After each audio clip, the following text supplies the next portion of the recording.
In order to make that happen while they're out there exploring, you need to give them a clear message of what's expected and what's possible. And the way that families do that is by basically having family meetings about the business, sharing information. And this is hard for families. A lot of families say, we don't want to tell them. We want to keep it secret. And if you keep it secret, you're basically never going to hear from the family, and you're going to be creating a wall where your family members feel like they're not invited in. So you've got to you've got to define multiple roles and points of entry. And this is important because a family member can be working even in another country. They can be in Europe. They can be working for a bank or for a financial service or doing an internship, but they can also be part of family meetings now with Zoom and begin to talk about how they could contribute, and they can hear about what's happening in the business, and they can share ideas. And so there's a lot of ways the family can be in touch with each other, even when the family members are all over the place.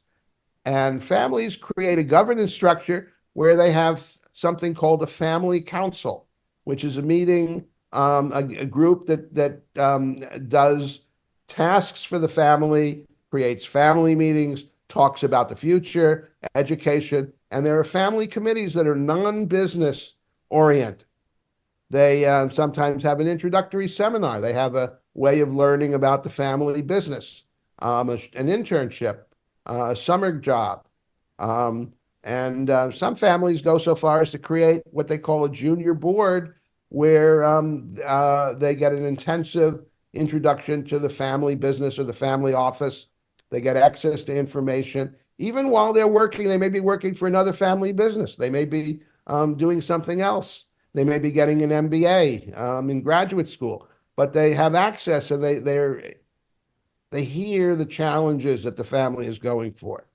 And they need to get feedback about what they're doing, how they're developing, what are the opportunities. There needs to be a lot of exchange.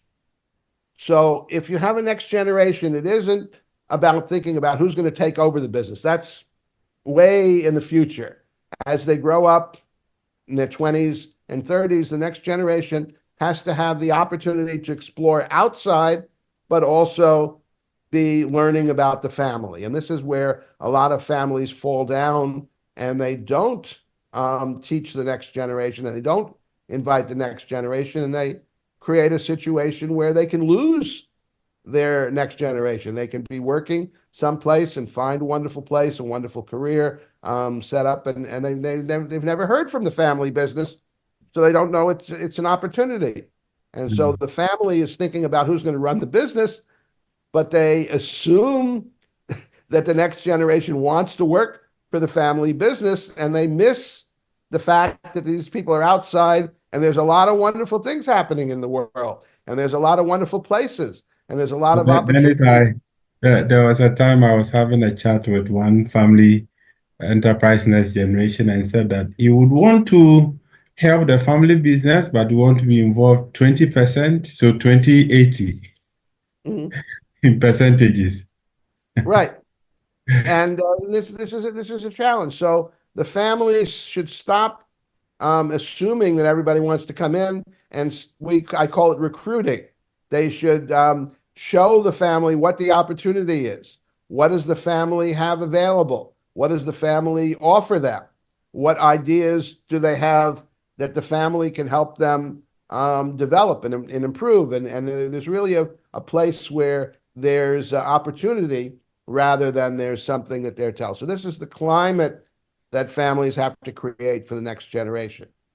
Now, this is an actual graphic of the funnel of the different activities that a family can have as they begin to develop the next generation. So they have the wide part of the funnel. There is open houses, there are meetings, there are family gatherings, and there a lot of people get information about the business. This is something that a lot of families don't do.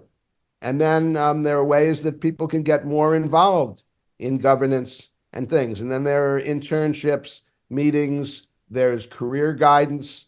And some people end up in a career path that brings them into the family.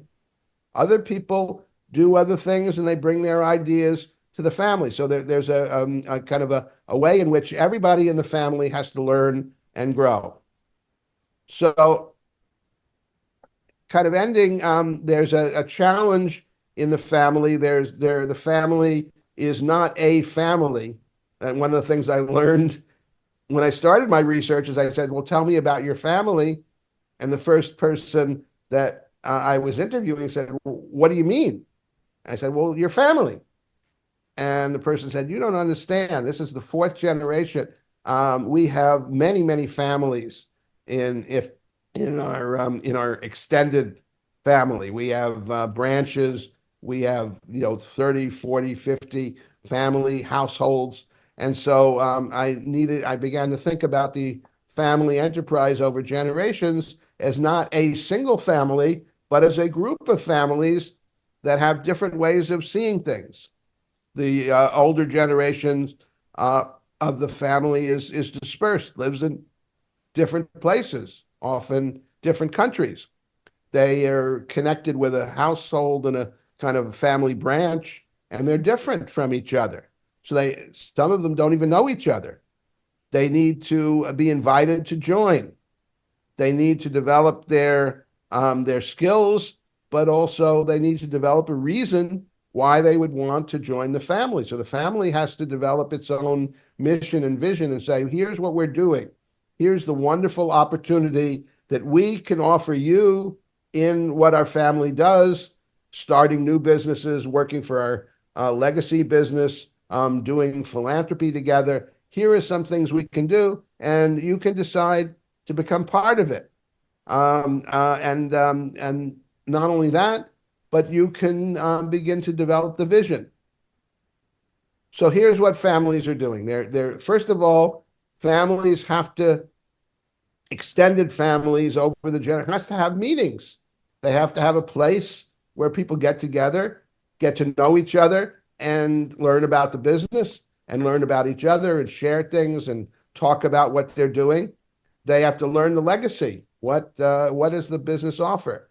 They have to find ways to be involved. They have to develop their skills and become professionals. They can't be amateurs. And in the family business, they need to become professionals and develop their skills. And they need to be invited to adapt to new ideas. So this is my idea, and this is what I learned from my research about getting the next generation. The next generation is a community. They might join the family business. They might come into a family office. They might bring a new business to the family, and the family would invest in it and develop it. They might be involved in boards and governance and be working somewhere else. They might be raising their children and involved in educational programs and things that the family does together. There are all kinds of ways that the family can work together, and that's the way families bring in the next generation. They have to think of it as a community and not say who's going to run the business, but say how are we going to prepare and invite and engage the next generation in working together to create a next generation in our extended family tribe.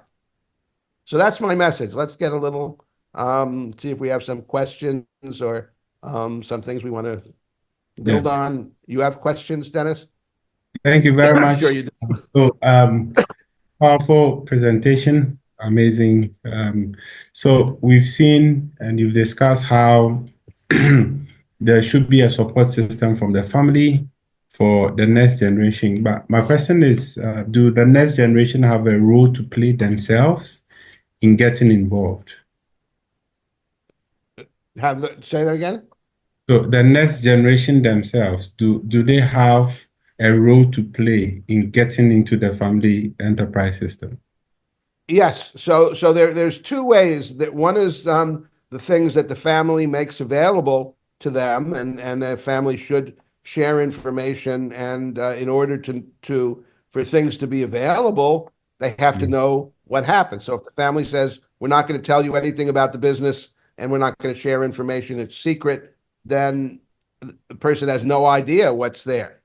So that's it. And the other thing that happens, and this is something that was wonderful in the families that I interviewed, is the next generation gets together and they says, "Well, gee, we have a lot of cousins, and we want to start a online group. We want to have phone calls. We want to talk about what we're all doing."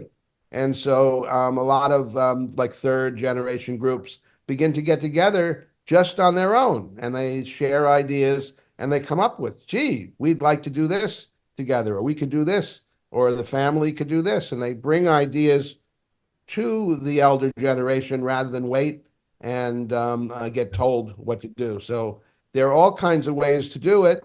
And again, my main message is that it involves everybody, that there's nobody in the family, even people that marry into the family get involved in some ways, and families shouldn't see anybody as not involved or not necessary. mm, Thank you very much, Dennis. Um, Thank you very much, Dennis, for joining Thank us. you. And, I'm so happy to stay in touch, yes, and I'm open to hearing from people with questions that come up. And this was a great opportunity to reconnect to the wonderful people in Africa. thank you. So see you soon, Dennis. Somewhere much. All right. Take Thank you. care. Thank you very much. Thank you.